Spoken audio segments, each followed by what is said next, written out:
¿a qué te dedicas? Pues mira, yo diría que lo que hago es simplemente un viaje apasionado para estudiar el mundo invisible del zooplancton, de los organismos que hay en estos pequeños organismos que hay en el mar, y para conocer cómo funciona el océano, que el océano todavía tiene mucho que enseñarnos. Y tanto que tiene que enseñarnos, es un gran Ujú. desconocido, ¿no? Ahora mismo. Totalmente. A todo, Dicen que tenemos más conocimiento de la Luna o de Marte que del océano profundo. Y sí, porque además es algo que convive con nosotros, que nosotros aquí, por ejemplo, en Cádiz tenemos las vistas que tenemos con la ujú. bahía, pero verdaderamente poquito a poquito Sí, sabemos es de... curioso, es curioso. Utilizamos el mar para sacar recursos, para comer, pero ya está. El resto como que nos da un poco igual. Tú estudiaste biología en Sevilla Ujú, y hiciste el doctorado en ciencias del mar en la Universidad de Cádiz. ujú, Después estuviste con un contrato Ramón y Cajal, que ahora cumple ujú. 25 años, que va a ser la gala Efectivamente. ahora dentro de poquito. Y para quien no conozcan el programa, es un programa que el Estado busca, ¿no? Apoyar a jóvenes investigadores con gran proyección, les da financiación para que ellos también creen sus propios grupos de investigación Ujú, y bueno, para muchos es un punto de inflexión en su carrera. Pero yo lo que primero que te voy a preguntar es, ¿por qué decidiste estudiar cosas relacionadas con el mar? Porque, y además tú estás mm, especializado en crutáceos y en zooplancton. sí. Bueno, ¿cómo empecé? Mira, yo soy de esa generación de adolescentes que crecieron con los documentales de Félix Rodríguez de la Fuente, eh, y de Jacques Cousteau, ¿no? Yo quería ser Cousteau. Yo Oh, quería escrutar el fondo del mar, ver esos organismos cómo eran, cómo se movían. eh, Así que digamos que fue inspirador conocer a esos personajes tan mediáticos y tan importantes en la qué bueno. ciencia, y me atrajo mucho eso, y sobre todo el mundo marino. Mis padres me llevaban a la playa todos los veranos, yo soy de Sevilla, me llevaban a la playa, me encantaba el mar, tuve amigos que eran pescadores, pescadores de ganarse la vida como pescadores, no Curioso. de caña, ¿no? Y me enseñaron también cosas del mar, me enseñaron a pescar, y eso me llevó, me fue encauzando hasta las ciencias marinas. Después, mira, después tuve un profesor en tercero, perdón, en primero de BUP, en el primer curso de bachillerato, que eso determinó que yo fuera biólogo. Es curioso, ¿eh? Cómo te marcan los profesores tu vida, ¿eh? Es importantísimo tener buenos profesores en el bachillerato, incluso en la infancia. Ese profesor, el profesor García Gómez, José Carlos García Gómez, que se acaba de jubilar ahora mismo de la Universidad de Sevilla, fue profesor mío. Él acababa de terminar la carrera y fue profesor mío en el instituto. Ya. Y cuando yo acabé ese año, me dijo: Nacho, tienes que ser biólogo. Dice: tú tienes que ser biólogo. Yo lo dejé ahí. ¿Lo vio claro? Él lo vio claro. Y yo lo dejé ahí. Ya tenía el gusanillo ese ahí metido, ¿no? Y ese rum rum. Y cuando fue pasando el tiempo, efectivamente me decidí a ser biólogo, me fui a estudiar la carrera a Sevilla y pasando por uno de los pasillos me lo encontré. Y él ya había saltado a la universidad, era profesor de la universidad, y me dijo: vente a mi laboratorio que te voy a enseñar. Vamos, Yo estaba en segundo de carrera claro, y claro. dije: ¿cómo? Allí Subidón. detrás. Y entonces, pues ahí empezó mi carrera científica. De hecho, yo en segundo de la carrera empecé a trabajar en los laboratorios. Ya ves. Hiciste la tesis de larvas crustáceas.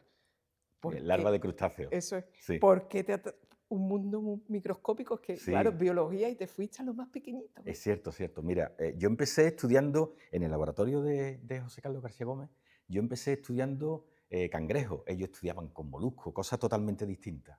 Y yo dije: pues yo quiero también hacer algo. Vosotros estáis investigando, fíjate, eran profesores. Claro, claro. Digo, vosotros estáis investigando, yo también quiero hacer algo.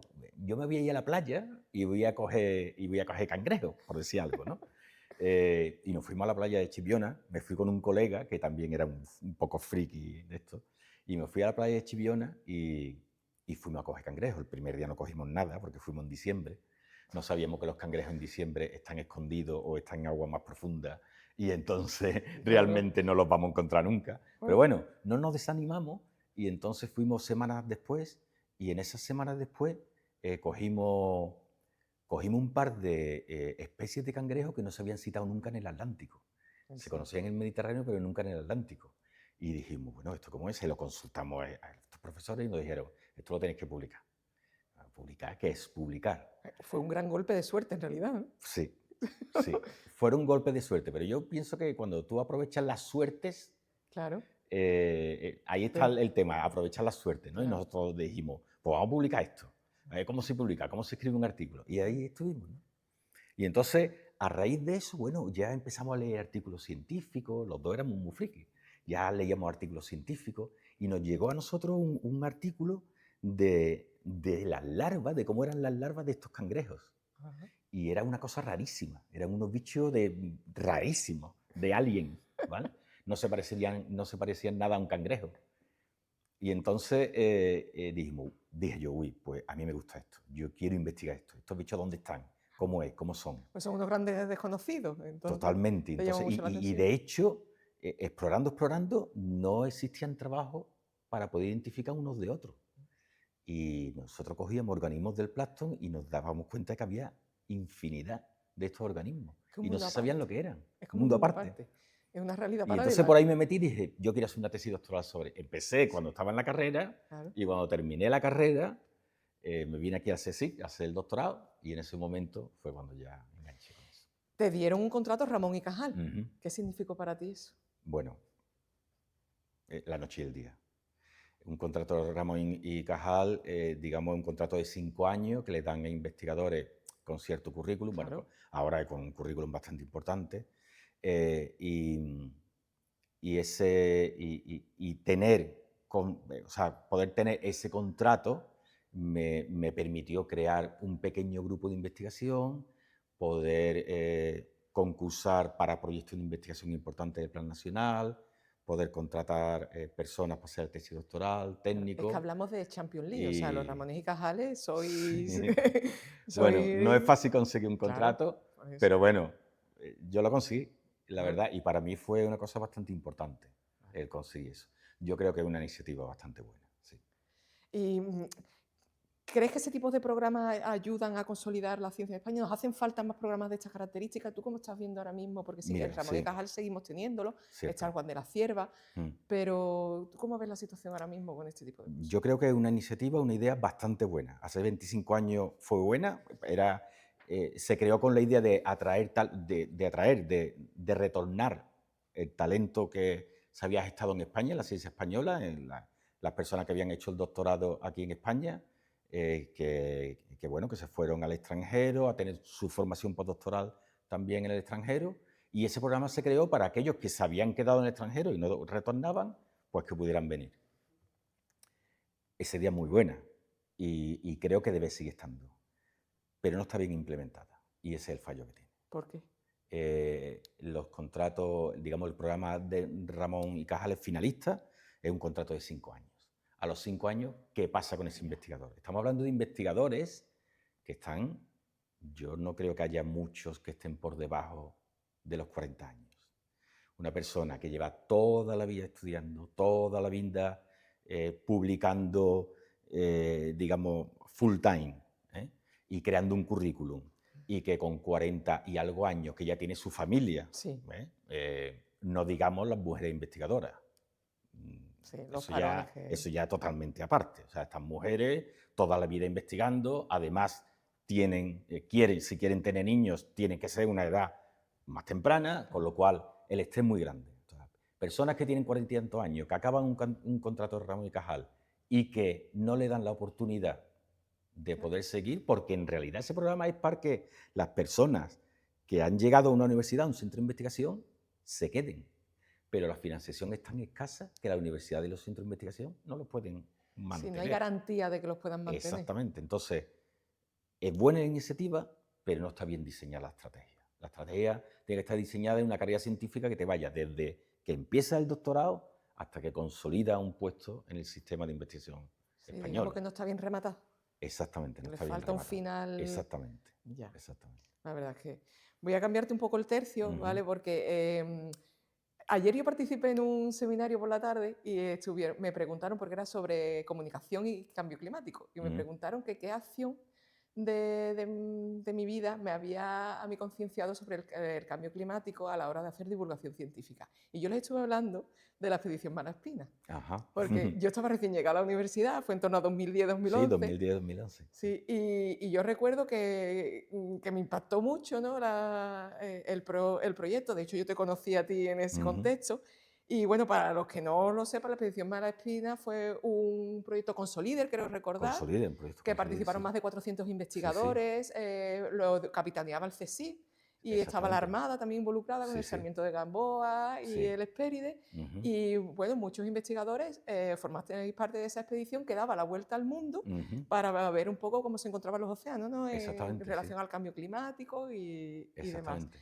Y tú participaste, vamos, yo Sí. recuerdo que tú eras muy activo, eras de los miembros Sí, sí, del sí, proyecto más activos. sí. ¿Qué supuso para ti un proyecto de estas características? Bueno, Porque como eh, investigador tiene que ser una pasada. fue una suerte, la verdad, fue una suerte poder participar en ese proyecto. Ahí participaron alrededor de 400 investigadores, muchos extranjeros, pero la mayoría eran españoles, y ahí estaba lo mejor, bajo Sí, mi sí, punto de claro que vista, sí. ahí estaba lo mejor de la ciencia marina de España. O sea, ahí había físicos, químicos, bioquímicos, había genéticos, había biólogos, incluso había historiadores, periodistas, ingenieros implicados, ¿no? O sea, era una amalgama de cerebros que, bueno, yo cuando empecé a tener contacto con ellos, porque yo venía entonces de un grupo un poco más local, yo centrado en mis larvas de cangrejos, en mi plancton, y bueno, tenía relaciones con grupos en extranjero y en España, pero yo era muy local, yo me movía en un círculo muy pequeñito. Cuando yo entré ahí y vi lo que había, y decía, este es tal, este el otro, el que yo he leído, está aquí, Es que es se está tomando un cruzarte con café tus conmigo. referentes, ¿no? Exactamente. Eh, O sea, trabajar codo con esas personas para mí fue una oportunidad enorme. Mira, cuando nosotros nos sentábamos en grupos de trabajo, que teníamos grupos de trabajo, y cuando nosotros nos sentábamos y empezábamos a diseñar experimentos, a ver la logística de la campaña, cómo íbamos a abordar las distintas cuestiones, yo ojiplático. O sea, yo decía, Dios mío, ¿dónde estoy? es que es O una sea, pasada. esto es un mega máster Ah, intensivo en el que estoy metido y yo aquí tengo que aprender, pero cada segundo. claro. Y la verdad que para mí fue una experiencia que me cambió la vida en el sentido de la investigación, y mi carrera científica subió varios peldaños. O Porque sea, incluso cambiaste, ¿no? O empezaste a estudiar cosas que no ujú, habías hecho, porque empezaste a exactamente, especializar también en microplásticos en los océanos. exactamente. Y qué fue lo que te hizo, bueno, supongo que todo lo que aprendiste allí, ¿no? Y todo ver, optar también por ese camino, por empezar también con el tema de los Sí, microplásticos. bueno, mira, hay una palabra que resume muy bien el tema de los microplásticos, cómo empezó, ¿no? Y la palabra es serendipia. Serendipia es hacer referencia al hallazgo de alguna cosa cuando en realidad tú lo que estás buscando es Es otra. otra. Y así era. O sea, yo me encargaba del zooplancton marino en ese proyecto. Ese proyecto, ya te digo, Era brutal. megaproyecto que abarcaba muchos aspectos. Y yo me encargaba de la parte, bueno, yo estaba en un equipo en donde nos encargábamos de la parte de estudiar el zooplancton marino. Y yo concretamente, de ese zooplancton marino que está repartido en toda la columna de agua, yo me encargaba exactamente del que está justo en la superficie, de los 10 primeros centímetros del mar. Esa piel del mar es la que yo estudiaba los organismos que estaban ahí. Y bueno, empezamos la navegación, dimos la vuelta al mundo, atravesábamos los océanos. La primera etapa que hicimos desde Cádiz hasta Brasil, hasta Río, pues bueno, íbamos tomando muestras. Y en las primeras muestras que tomamos, estamos ya alejados bastante de la costa, como unas 200, 300 millas de la costa. En las primeras muestras que tomamos, pues resulta que aparecen 2 o 3 minúsculos plásticos, 2 o 3 partículas de plástico. Y yo recuerdo que yo me enfadé mucho. Sí. Me enfadé mucho porque yo creía que eso provenía del barco. Alguien del Ah, barco, pues bueno, la gente tira cosas al mar. claro, sí, sí. Entonces me enfadé un poquito. Al siguiente día, nosotros tomábamos una muestra cada día, alejada 100 millas una muestra de la otra. Al siguiente día volví a encontrar alguna cosita de plástico, pero ya no me pegaba que eso Ya te empezaste a venía mosquear un del poquito barco. más, de otra Entonces forma. empezamos a comentarlo, oye, ¿qué pasa aquí? Oye, tened cuidado, que no se caiga nada, ya tened cuidado que no caiga nada, porque igual lo cojo yo. Y al día siguiente volvió a salir. Entonces ya dijimos, aquí está pasando algo. O sea, estamos encontrando plásticos donde estamos, si estamos a 500, 600 kilómetros de la costa más cercana. Plástico está en la playa, pero no aquí tan lejos. Bueno, vamos a seguir ahí. Fuimos cogiendo muestra, y cuando ya acabamos toda la expedición, dijimos, vamos a contar el plástico que hemos cogido cada día, en cada sitio, y vamos a medirlo. Y vamos a ponerlo sobre un mapa. Y entonces lo que nos salió es que había 5 grandes manchas, mucho más concentrados. En casi todas las muestras que cogimos había plástico, pero principalmente había 5 grandes manchas en 5 zonas del planeta, que era Atlántico Norte, Atlántico Sur, Pacífico Norte, Pacífico Sur y Océano Índico. Y eso se correspondía con un sistema de circulación oceánica que existe en el planeta. Es decir, había concentraciones que eran las 5 manchas. Eso lo publicamos, ese trabajo lo dirigió el profesor Andrés Cosar de la Universidad de Cádiz, compañero nuestro del departamento, y ese trabajo lo publicamos en una revista bastante importante y a partir de eso empezamos a buscar plástico por los océanos. Ese trabajo ha tenido un grandísimo impacto. Muchísimo. Ese cuando salió publicado, llamaron de la BBC, del New York Times, llamaron de todas las cadenas de Sí, comunicación, medios de ¿no? De comunicación, medio de comunicación porque del cambiaba un poco planeta. también, certificaba algo que ya Claro, estábamos claro, sospechando, ¿no? claro, exactamente. O sea, se pensaba que en el océano había mucho plástico, pero no había datos de cuantificación de cuánto y dónde estaban. Claro. Y el tamaño de las partículas, nosotros vimos que realmente esas manchas de partículas, esas concentraciones eran plásticos muy chicos, muy chicos, muy chicos. Y los que encontrábamos cerca de la costa eran muy grandes. Entonces eso nos dijo, el plástico grande se va fragmentando con los años y se va acumulando en el centro. Es decir, esos giros que hay que se producen de corriente, lo que está haciendo es traer plástico desde la costa hasta el centro. Y a medida que va esa travesía del plástico, se va fragmentando y se va haciendo chico. Y al hacerse tan chiquitito, el zooplancton, ¿cómo le Claro, afecta? exactamente. Hay organismos que suben todos los días desde 300, 400, 200 metros, suben hasta la superficie. Principalmente unos pececitos muy chiquititos, 5 centímetros, que se llaman peces mictófidos. Esos peces suben hasta la superficie para comer el plancton y durante el día bajan. Suben de noche, bajan de día. Hacen eso para que otros predadores, por ejemplo pájaros, no se los coman, pues los ven. Entonces ellos se esconden abajo, suben, comen y bajan, pero un pez no distingue que es una larva de cangrejo, un pequeño crustáceo, o que es un cachito de plástico. Entonces se lo comen. Lo están llevando, se lo llevan al estómago y eso le produce la muerte, o son presas de otros organismos más grandes que se comen ese pez junto con los plásticos que tienen ese pez. Claro, y va pasando por la cadena alimenticia hasta que nos llega a nosotros. Hasta que nos puede llegar a nosotros, efectivamente. Eso es lo que sucede. Los plásticos van liberando por los ácidos del sistema digestivo, van liberando toxinas, esas toxinas pasan a los músculos, nosotros nos comemos el músculo. Es así, es simple. Todo, sí, la cadena alimenticia.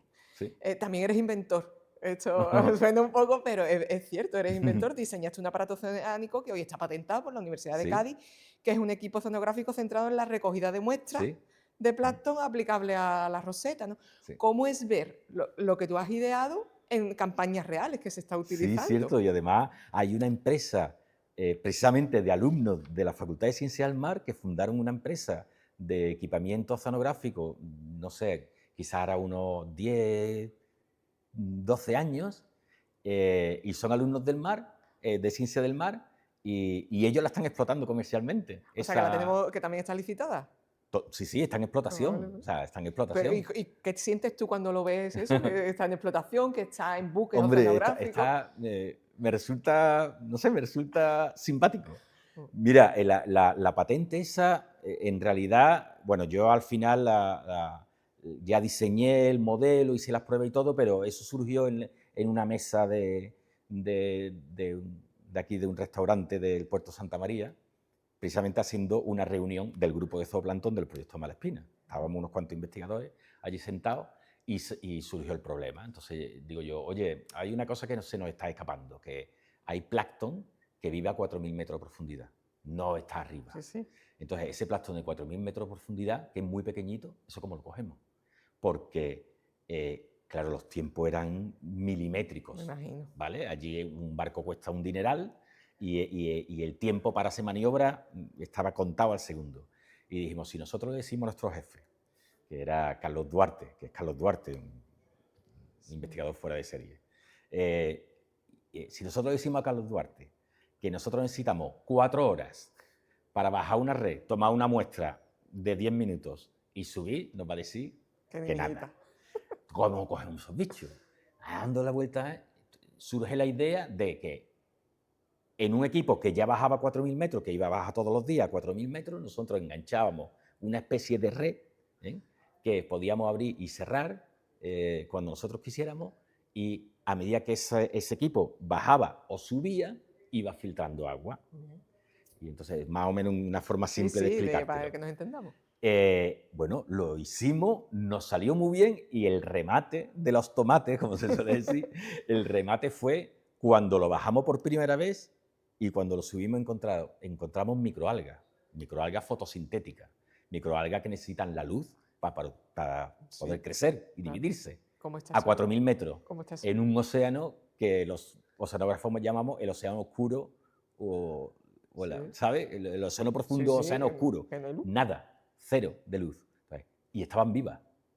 Entonces, ¿Qué cosa, cuando descubrimos eso con esta botella, dijimos, bueno, a ver, esto hay que ponerlo. Salió también un artículo bastante importante, que está también bastante excitado, y entonces ya dijimos, mira, esto hay que perfeccionarlo, vamos a ver dónde está fallando y vamos a terminar la patente. Entonces yo hice varios prototipos, contacté con empresas que fabricaban, cuando los probamos ya bien, pues ya surgió esa patente que, como hemos dicho, está en explotación, efectivamente.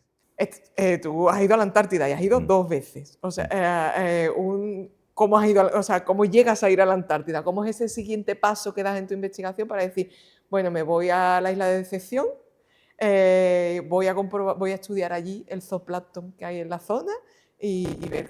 Cuéntame cómo llegas hasta la Antártida. Mira, de siempre he querido ir a la Antártida. Hombre, supongo, porque claro, a mí también me llama muchísimo. Mira, he tenido compañeros alrededor mía que han ido yendo todos, ¿sabes? Y digo, sí, porque en la UCA hay varios proyectos con los que han ido muchos investigadores a la Antártida, o sea, somos activos en eso. Y yo eres uno de los investigadores que ha ido, además, 2 veces. Siempre he querido ir. ¿Qué pasó? ¿Cómo llegas tú ahí? Entonces, mira, contacté con investigadores del Instituto de Ciencias Marinas de Andalucía, del CSIC, en donde yo hice la tesis doctoral. Bueno, contacté, son amigos míos, son colegas y amigos míos. Entonces, los investigadores Antonio Tobar y Elma Huertas ya tenían proyectos en los que iban a la Antártida, y entonces yo le dije, hablé con ellos y digo, oye, mira, yo quiero ir a la Antártida. ¿Qué estoy estudiando? Y os voy a decir yo qué puedo aportar. Entonces, bueno, tuvimos reuniones y yo le dije, mira, yo me puedo encargar. Ellos estaban viendo ciclos biogeoquímicos de gases de efecto invernadero. Y digo, mira, os faltan los bichos. En toda esta jugada yo puedo estudiar los organismos ya del zooplancton, digamos que son como de los últimos eslabones de todo lo que están haciendo, y yo puedo estudiar esa comunidad, ver la estructura de la población, ver la abundancia, los términos en biomasa, y yo puedo encargarme de eso. A ellos les pareció muy buena idea y me dijeron, ¿Pa'lante? Vamos para adelante, vamos a pedir un proyecto y vamos a meternos. ¿Y qué hay de diferente entre el zooplancton ártico y el que no es ártico? Pues mira, hay mucha diferencia. Mira, lo que más llama la atención es el tamaño de los organismos. En la Antártida los tamaños son muy grandes, y todo sucede muy rápido. O sea, la vida allí se desarrolla a una velocidad extraordinaria. Tú tienes que pensar que la Antártida es un lugar en el que hay muy poca luz casi todo el año. De hecho, hay parte del año, 6 meses del año que está en oscuridad total. Y hay muy poca luz, solamente en verano, esos 2-3 meses del verano es cuando hay un poco de luz, cuando se descongela el océano, cuando hay un poco de mejor tiempo y cuando, precisamente por esa descongelación y por ese incremento de la luz, de horas de luz, los organismos de las microalgas, que son esos productores primarios, es como si en un campo la hierba, cuando crece, pues se desarrolla muy rápidamente, se divide muy rápidamente y aumenta mucho esa biomasa. mucha biomasa digamos, de estos vegetales, por decirlo de Sí, alguna sí, forma. Esto es lo que hacen que aparezcan muchos herbívoros y se desarrollen muy rápido. Y a la vez muchos herbívoros aparecen muchos carnívoros. claro. Entonces, estas biomasas aumentan tanto, que rápidamente se genera una red trófica, una cadena alimenticia, como has dicho antes, a mucha velocidad. Y con muchos kilos, con mucha biomasa, mucha cantidad. Tanto es así que, fíjate, el krill, que son pequeñas Sí, sí, gambitas que van de 1 centímetro, 2 centímetros, 5 centímetros, es el alimento de las ballenas. Y una ballena se puede comer diariamente entre 3 y 15 toneladas de krill. Estamos Hombre, hablando de entre 3.000 y 15.000 kilos diarios. Y las ballenas van a comer. allí para coger grasa, o sea, para coger energía para después irse al norte, a aguas más templadas, a reproducirse. O sea, que están todo el día comiendo y no hay una sola ballena, hay mucho. Eso llama mucho la atención. Esos organismos tan grandes y esa sucesión de poblaciones tan rápido que va sucediendo, ¿sabes? Es súper, Que va vamos, pasando. es súper curioso. Tú has concedido, yo creo que en unas declaraciones que hiciste dijiste que de la Antártida te impresionó el paisaje, y te lo voy a leer porque me gustó mucho, el paisaje infinito y el sonido del silencio. Sí. O sea, que tu experiencia personal allí, o sea, supongo que ir a la Antártida es que te tiene que disparar la cabeza. O sea, Sí. es una experiencia científica que estoy viendo que brutal, porque la comparativa entre el zooplancton que siempre has estudiado y el de allí es brutal, pero a nivel personal supongo que también tiene que ser muy impresionante, ¿no? Tiene que hacerte Sí. un clic. Mira, es que yo me emociono cuando recuerdo el primer momento en que puse Claro, el pie es en la que tiene que Antártida, ser. ¿sabes? Cuando llega a la Antártida y pone un pie allí, lo primero a mí que me pasó es que se me saltaron las lágrimas. O sea, yo vi el paisaje infinito, tan grande, tan grande, tan grande, en donde no hay nadie, no hay casas, no hay coche, no hay ruido, no hay nada, no hay rastro del ser humano en ningún sitio. Aquello tan grande, se te saltan las lágrimas. Lo segundo cuando llegas allí es respiras profundamente y dices, no estoy soñando. O sea, yo estoy aquí, yo no estoy soñando. Y lo tercero que piensas es decir, bueno, vamos a ver, reacciona. No puedes perder un segundo. Claro. Estás en un sitio en el que no sabes si vas a volver, en un sitio único, y aquí tienes que aprender cada segundo de todo lo que puedas, porque te tienes que llevar todo lo que puedas para tu casa. Entonces es una sensación, Sí, sí, sí, ¿sabes? de un poco de... Yo muy creo, abrumadora, ¿no? exactamente, mira, es algo que te cautiva la mirada y te secuestra la mente, el llegar allí, ¿sabes? Tiene que Es ser una sensación impresionante. que yo creo que nunca he experimentado en mi vida En ninguna otra sobre parte. algo. O sea, es algo que te absorbe, Tiene que ser ¿sabes? brutal. Porque además la sensación de que estás trabajando en un laboratorio natural que no tiene parangón y no lo puedes Efectivamente. comparar No, absolutamente nada con nada. no puede, no puede. Eso no lo puede simular en ningún sitio.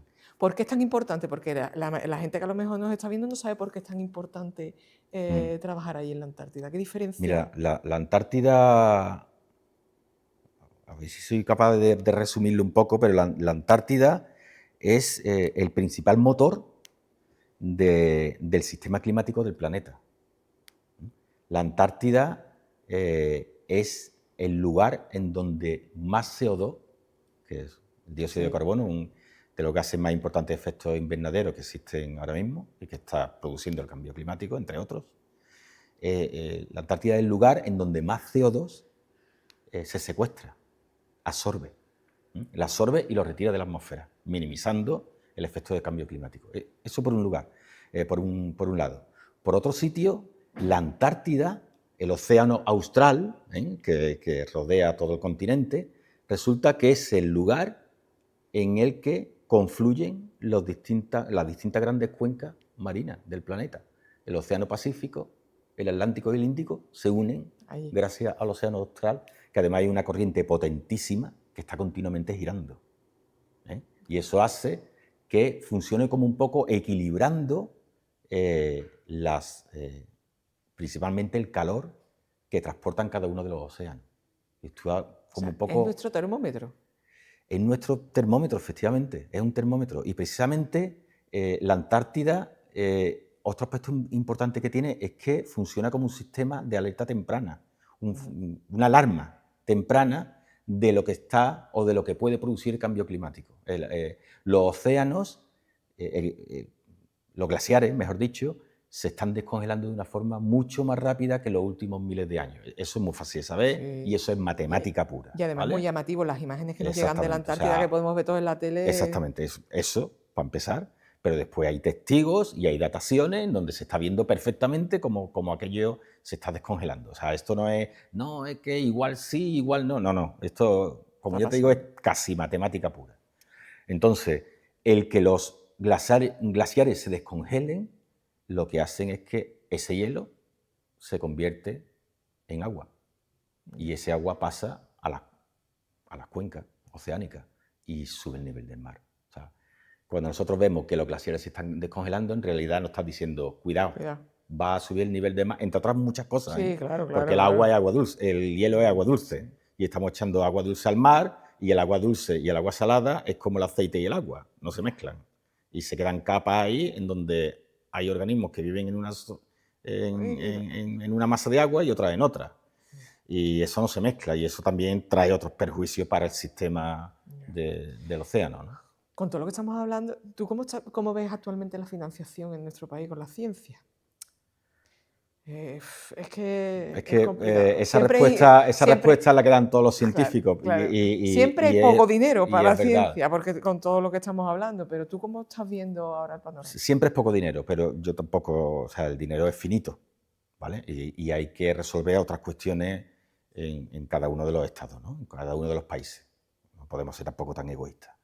Pero es verdad que es escasa. Mira, actualmente se está financiando, el dinero que se dedica a ciencia está en torno al 1,5%, de los presupuestos totales.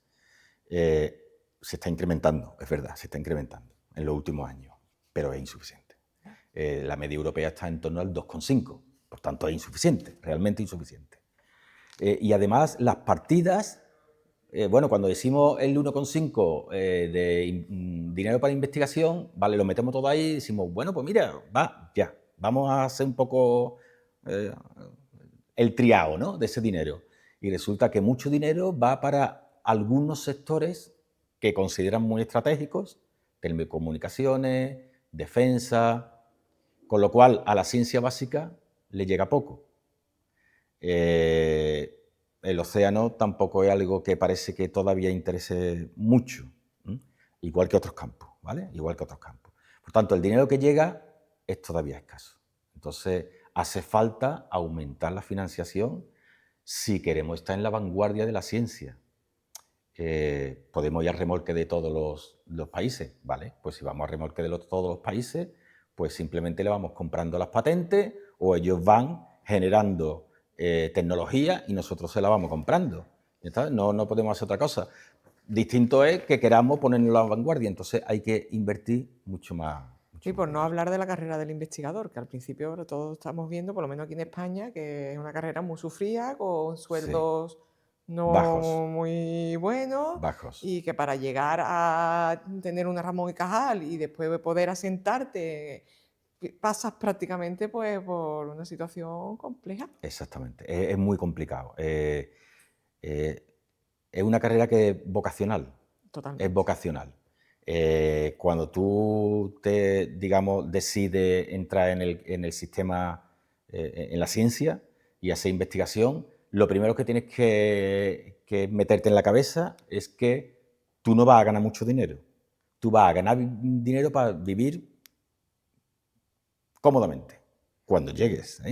Y estamos hablando de 40 y tantos años, ahí ya puedes decir, estoy viviendo cómodamente. Lo que te da la ciencia es mucha satisfacción y como a mí me suele pasar, yo un domingo por la noche digo que bien mañana voy a trabajar. Yo sé que hay mucha gente que un domingo por la noche dice, "Puf, otra vez a trabajar". Sí, sí. Entonces, para mí eso me compensa. Claro. En esa línea, tú, a alguien que se quiere dedicar a la ciencia, que te está viendo, ¿tú qué consejos le darías? estamos hablando de que la carrera es dura, pero tienes la satisfacción, porque por otra parte Sí, te dedicas a lo que te para mí es la gusta. satisfacción. O Entonces, sea, yo tú llevo a ese 35 chavalín que años. si fueras el Nacho que está empezando, ¿tú qué le dirías? Tú te lo encontrarás por el pasillo. Mira, yo le diría, digo, mira, mírate dentro. Párate y mírate dentro. Tú eres una persona curiosa, tú eres una persona crítica, eres una persona inquieta, eres una persona paciente. Cuando vas al mar te quedas mirando y dejas de pensar en cualquier cosa. Dedícate a la investigación marina, cualquiera de sus facetas, porque no tienes que hacer mucho más. Yo tengo una curiosidad, cuando tú vas a la playa, que tú te encargas, que tú ves ese mar inmenso, con la visión que tú tienes de lo diminuto, ¿tú en qué piensas? Cuando tú te sientas allí, Te voy a dar una o respuesta. desconectas totalmente y no piensas en ningún bicho. Te voy a dar una respuesta muy friki y mis hijos van a decir, papá, qué friki eres. Pero yo cuando voy al mar, yo veo los bichitos que están surfeando las olas, los microorganismos que están surfeando las olas. Me pregunto qué estarán comiendo ahora. ¿Estarán ahí o se habrán ido a otro sitio? ¿Se van a reproducir? ¿Qué es lo que están Estás haciendo? todo el día. Y estoy viendo ahí, pero es que me gusta. Es que ¿Sabes? Me lo estoy imaginando y es que me gusta, ¿sabes? Ese tipo de planteamiento. Nacho, cuando dentro de unos años, ¿no? Cuando pasen 20 o 30 años, ¿qué te gustaría que la gente, cuando te recuerde, qué te gustaría que la gente pensara de ti, que recordara de ti, de tu trayectoria? ¿Qué te gustaría? De mi trabajo. Sí. Bueno, ¿Qué te gustaría que quedara? yo, con que el trabajo que he ido haciendo a lo largo de estos años haya servido para que otros investigadores puedan entender mejor el océano y cómo funciona, y para que, gracias a eso, la civilización, nuestra civilización, consiga proteger y cuidar más el mar, con eso yo sería feliz, donde esté. Pues muchas gracias, Nacho, por Nada. esta entrevista, por este ratito. Hemos aprendido un montón y nada, espero verte pronto en otra. Gracias. Gracias.